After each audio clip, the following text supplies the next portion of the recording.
Sandwich Uncrustables, we always have them around for the employees. One night, we threw some in a deep fryer and joked about making a burger out of it. Turns out, it tastes really good. What is the vibe so far from the general public when they see this on the menu? The past 2 days, we have had nothing but good responses. People are absolutely loving it, and we couldn't be more happy. And so now we start with Uncrustable. We actually prefer these still to be frozen when we put these in. We found that the texture on the peanut butter is a little bit more creamy and a lot less runny, so we can try to minimize the mess. So now we are back to the burger patties, giving those a little bit of a flip. Next, cheese going on each burger. Hit it with a little bit of steam.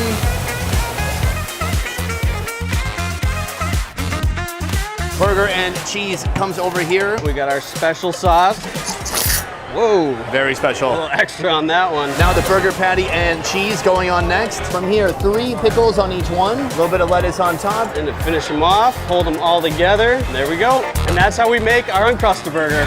Before we dig in, I do want to ask you a question. Are there recipes out there that are sacred that shouldn't be touched? Obviously, someone here, they've taken the burger and they've done the unthinkable. Or the Uncrustable. That's good. When I was younger, I thought there were sacred cows. There are no sacred cows anymore. I mean, fried chicken 30 years ago could only be done one way until someone said, you know, the Japanese do karaage in Korea, and so many other countries have their fried chicken. And then there was this fried chicken tsunami, and I'm grateful for it. This may be a bridge too far, but we'll find out together. Oh no. It's a mess. It's coming apart already. Maybe this should be an open-faced sandwich. Growing up, my dad would make breakfast sandwiches, and he would always put egg, sausage, but he always put grape jelly. And that's what this reminds me of. Well, I love the flavor combination. So here's the issue. There's no way to fry white bread without absorbing oil. It becomes very heavy with the oil. So you can't eat a whole one. I would love to see them smaller. I would love to see make them open face, as you said, because the ratio of peanut butter and jelly to burger, and as a chef, I'm sorry, ratio is a big deal. You have 2 fried Uncrustables and a 3-ounce patty.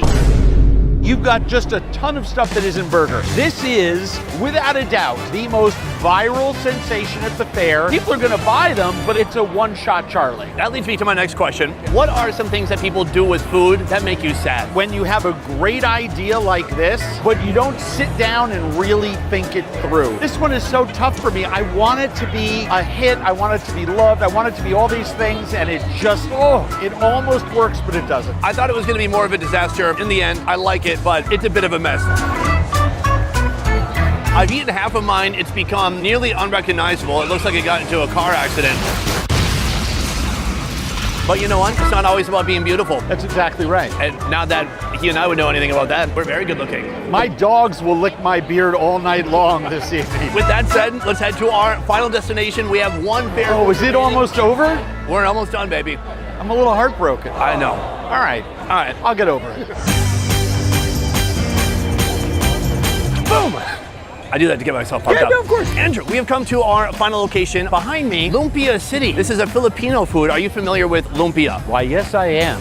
So how would you describe lumpia? It's a very thin crepe-like skin that you make. In other cultures might be called a spring roll or an egg roll. And it's typically filled with cabbage, ground meat, vermicelli, rice noodles. And by the way, one of my favorite foods in the whole world. Meanwhile, we have something here that's completely unrecognizable from a traditional lumpia, and that's what makes it so fun. Boom, we are in the Lumpia City kitchen right now. Right now, I am here with Alexa. Tell me about the specialty lumpia you're serving here. So we have our pizza lumpia, which has mozzarella, pepperoni, sausage, cheese, and the pizza sauce all mixed in. And then we are doing a play off of a traditional Filipino lumpia called turon. So it's a caramelized banana, and then we take strips of French toast, we soak them in syrup, and then a little bit of ube too. The lumpia, already pre-made and pre-stuffed with delicious fillings, are popped out of the freezer and into the fryer, where they hang out for about 5 minutes. Alexa, tell me a little bit about Lumpia City. Yes, so we specialize in fusion lumpia. Traditionally, lumpia is made with just like ground meat and vegetables, but we do a lot of fun fusion flavors just to kind of introduce people to Filipino food. When the lumpia are finished, the excess oil drips off before cutting each one in half, revealing their yummy insides. This is the pizza lumpia,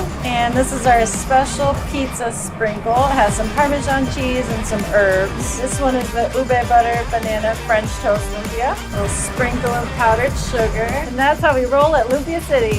Before we get into this, this, I want to talk more about Filipino food. 'Cause I know you're a big fan, and a few years ago, you actually made a prediction that Filipino food would be the new wave. 16 years ago. And so my question is, did that come to fruition or not quite yet? It did not come to fruition. It almost did, and like so many other things, I don't blame my own prognostication skills. I blame COVID.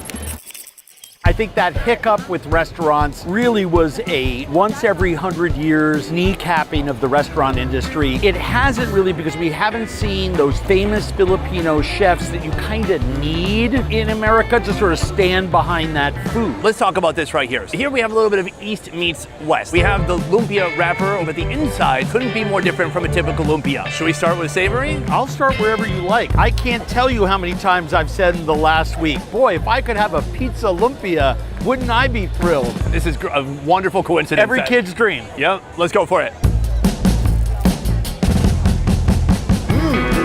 Okay, it's like a pizza bite, like A Gino's pizza roll? yeah, like a pizza roll, but with a much more flaky, super crispy outside exterior. Cheesy. It's one of those things, it's like I couldn't identify any actual pizza element, but I taste the pure essence of pizza. It's giving me lasagna pizza roll vibes. I gotta say, it's pretty satisfying. They have enough salt. So salty, it's like I want to cleanse the palate with something sweet. Cheers. Ube and banana. What do you think? Okay, that's really f***ing good. Yeah. That is ripe, real banana. It's super sweet, it's syrupy, it's crispy. It's a wonderful combination. And I gotta say, I feel bad because a lot of people are gonna go, pizza. I know pizza. I'm gonna get that one. Get this one. If it doesn't look like this, you ordered wrong. That brings me to my next question. Today, we have tried 5 new innovative fair foods. Of these 5, which is your absolute favorite? The one we just had, but the ube version. It's crunchy, it's crispy, it's got great textural contrast. They have actual real ripe bananas in there. So that to me is that little bit of culinary, okay, respect, salute, bravo Lumpia City. What about you? Strong contender. Oh, But for me, strong contender. But for me, if I had to pick my absolute favorite from today, it would be the Sweet Squeakers. I liked that they turned cheese curds into a dessert. Andrew, thank you so much for joining me today. It was an absolute pleasure having you on the show. Before we go, I want to know, do you have any exciting projects you're working on that we can tell my audience about right now?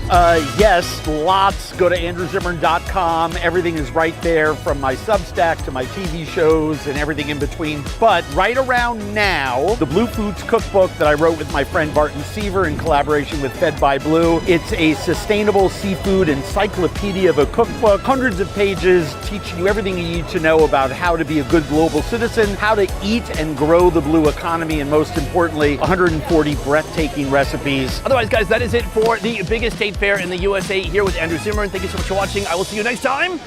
Peace. All right.